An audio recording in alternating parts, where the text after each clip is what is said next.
I'd recommended Jeff Beck for the job in the Yardbirds, and I hear this sort of car roar up, and I saw that there was a blue Corvette Stingray outside. And Jeff's coming out, and he's holding this guitar, and he said, "Here, this is yours," and he gave me the Telecaster that he'd been using. Well, obviously I was really moved. And then Jeff eventually left the band, and I continued to play the Telecaster guitar.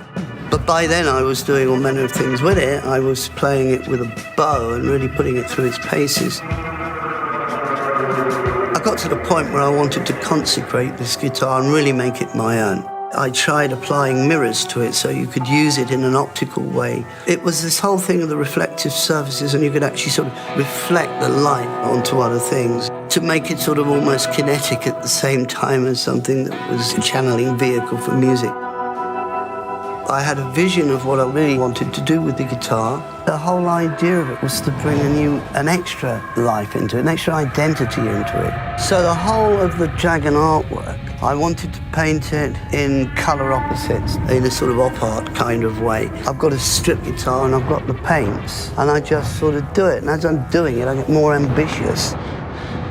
I wanted to have this perspex pickguard and get all these lights and rainbow colours. It would just sort of explode in colour. A real custom-made psychedelic guitar. And the whole thing was assembled, and I went, yes.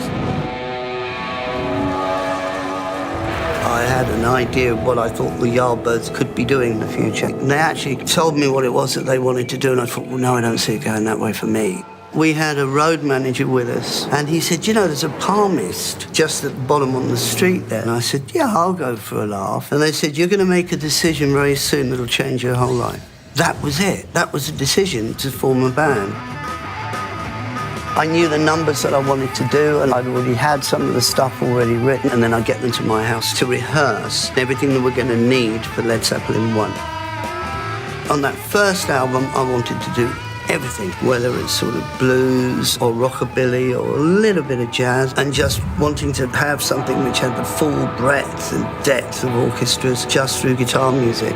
And the Telecaster is employed all the way through that album. It just goes to show the versatility of the Telecaster and what could be achieved.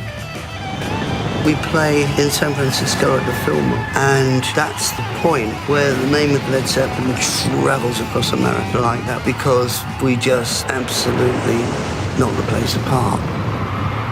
But it's this guitar that's sort of been painted and consecrated, that is the Excalibur that goes through from Jeff Beck to me and the Yardbirds, relatively unscathed, and it's the guitar that does Led Zeppelin 1. But it's got a journey like I've got a journey too. That journey of that guitar through is pretty extraordinary stuff.